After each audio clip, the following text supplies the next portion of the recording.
नमस्कार, फिर पैसा बोलता है में आपका स्वागत है। मैं आनंद श्रीनिवासन। आज जब मार्केट खुली तो फ्लैट खुली। जब मैंने आखिरी बार देखा तो 15 पॉइंट्स ऊपर थी।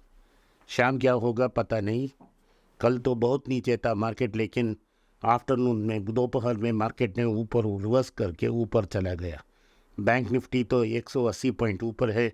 सोना 5,740 रुपया में है और सोना खरीदिए, सोना ले लीजिए, क्योंकि अभी जो दाम मिल रहा है 15 महीने के बाद नहीं मिलेगा। इंटरनेशनल मार्केट में न्यूज़ है, जापान में रिसेशन आ गया। दूसरी quarter in row economy contract हुई तो जापानीज येन नीचे गिर गई। जापानीज येन नीचे गिरने के कारण वो इकोनॉमी में एक पोजीशन नीचे आ गई। जर्मनी लोग तीसरा पोजीशन पे चला गया, जापान चौथा पोजीशन में है।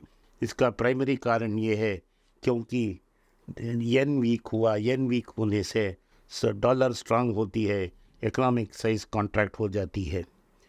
क्या ये हमारे जापानीज स्टॉक्स को अफेक्ट करेगा? ना, नहीं करेगा, क्योंकि जापानीज कंपनियां जापान में अधिकतर बिकते नहीं हैं। वो बिकते हैं दूसरी देशों में। वो ग्लोबल प्लेयर्स हैं। जो जब येन कम होता है उनको एडवांटेज मिलता है और उनका एक्सपोर्ट्स बढ़ता है। अभी भी एक्सपोर्ट्स बढ़ा है, लेकिन इसका असर क्या होगा? येन और वीक हो जाएगी, क्योंकि इन्फ्लेशन नहीं है।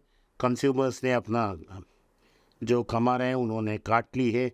जो कंज्यूमर स्पेंडिंग कम हो गई है, कॉर्पोरेट स्पेंडिंग कम हो गई है, तो लूज मॉनेटरी पॉलिसी से बाहर आने की कोशिश कर रही थी जो जापान, वो अभी टल गई और कुछ दिन के लिए लूज मॉनेटरी पॉलिसी चलेगा।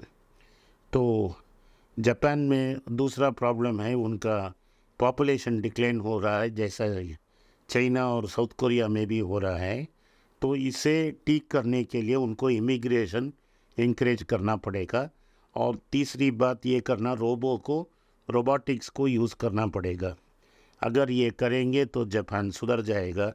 लेकिन हमारा बेट तो जापानीज़ ग्लोबल कंपनीज़ में है, जैसे टोयोटा और होंडा में, जो सारे ग्लोबल मार्केट्स को डोमिनेट कर रहे हैं। अगली खबर है कि आज HDFC बैंक थोड़ी ऊपर उठी है, लेकिन कल तो 18 महीने लो के पास आ गई है। ये एक महीने में 18% करेक्शन, 1,363 रुपया 1363 में मिला था। वो क्यों है कि क्योंकि FIIs बेच रहे हैं, डोमेस्टिक इन्वेस्टर्स उतना तेज़ी से उसको ऑब्जर्व नहीं कर पा रहे हैं। अगर हम वीकनेस की बात करें तो HDFC बैंक में एक ही बड़ी वीकनेस है, उनकी क्रेडिट डिपॉजिट रेशियो बहुत ज़्यादा है, 102 के ऊपर है। तो इसका मतलब है जो कर्ज दे रहे हैं वो ग्रो हो रही है, लेकिन जो डिपॉजिट्स उनके खाते में आ रहे हैं वो बहुत कम आ रहे हैं। इसके कारण ही प्रेशर बहुत बढ़ रही है। महिंद्रा एंड महिंद्रा का प्रॉफिट 60% ऊपर गया। 1,718 रुपया में ट्रेड हो रहा था जब मैं देखा तो P/E रेशियो 19.5 है। लेकिन मार्च के महीने में वो बोलते हैं कि ट्रैक्टर सेल्स कम होगा 10%। और महिंद्रा का दूसरा प्रॉब्लम है कि ये होल्डिंग कंपनी है, तो होल्डिंग कंपनी का डिस्काउंट भी होता है। या ये महिंद्रा एक रियल एस्टेट कंपनी है, एक फाइनेंस कंपनी है, एक सॉफ्टवेयर कंपनी है, एक हॉलीडे रिसोर्ट कंपनी है। ये सब इस कंपनी से जाते हैं बाहर। तो एक समय एक ट्रैक्टर कंपनी था, अब ट्रैक्टर और XUV बनाती है, लेकिन और कुछ कमर्शियल व्हीकल्स भी बनाती है, लेकिन उनका बल्क का बिजनेस होल्डिंग कंपनी से भी आती है। तो थोड़ा कंफ्यूजन है और उसमें कर्ज भी ज़्यादा है। यही प्रॉब्लम है महिंद्रा एंड महिंद्रा में। अगर आपको इसको कंसिडर करना है, इसके बेहतर कंसिडरेशन आपको टाटा मोटर्स में मिलेगा, और उससे भी बेहतर होगा अगर आप टोयोटा और होंडा को देख सकते हो। तो ये न्यूज़ है ऑटो सेक्टर में कि महिंद्रा की रिजल्ट्स अच्छी थी, लेकिन उतना अच्छा नहीं है, क्योंकि उनका टेक महिंद्रा का रिजल्ट बहुत बुरा था इस साल भी। नाटको फार्मा का रिजल्ट आया। नाटको फार्मा मेरा फेवरेट कंपनी है, मैं बहुत बार उसके बारे में बात की थी।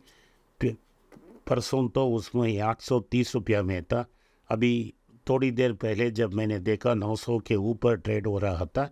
उनका प्रॉफिट्स में 200% के ऊपर उनका प्रॉफिट्स ग्रो हुआ है। लगभग 212 करोड़ का प्रॉफिट्स है उसमें। और उन्होंने स्पेशल डिविडेंड भी अनाउंस की है। उनका एबिटा मार्जिन 268 है।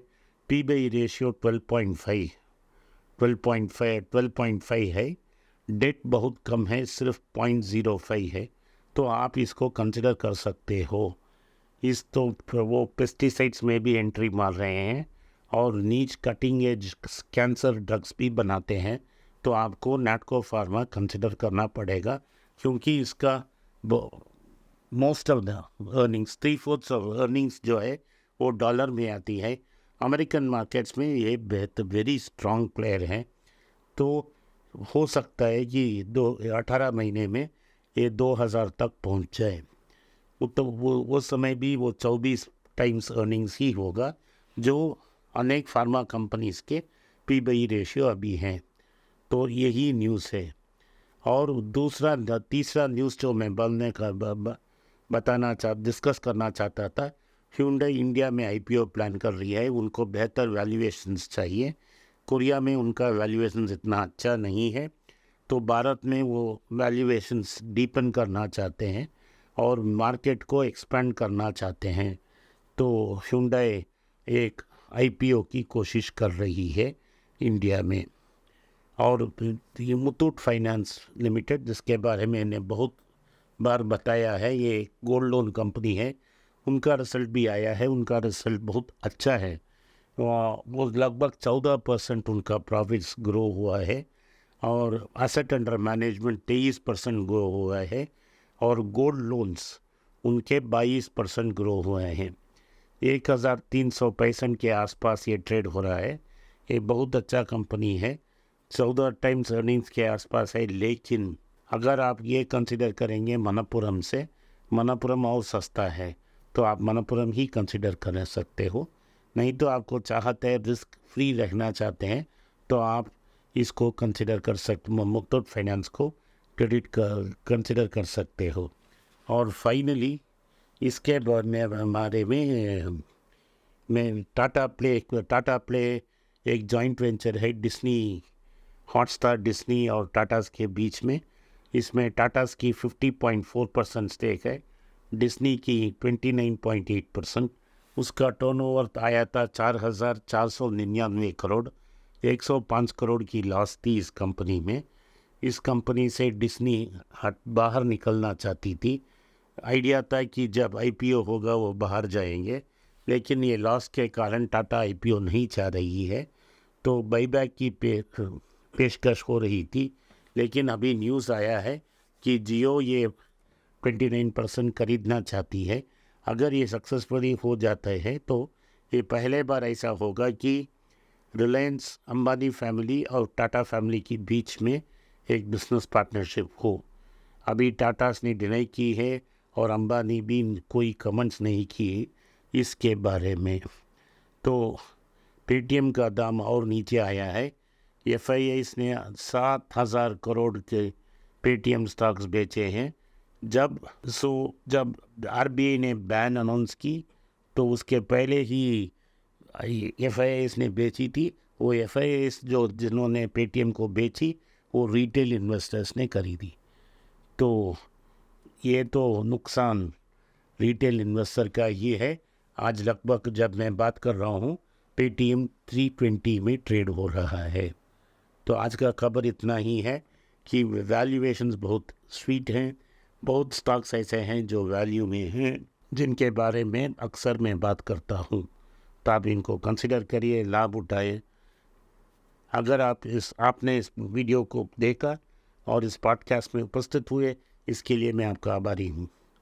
हो सके तो इस वीडियो को लाइक कीजिए, चैनल को सब्सक्राइब कीजिए और बेल नोटिफिकेशन दबाएं। नमस्कार, धन्यवाद, जय हिंद।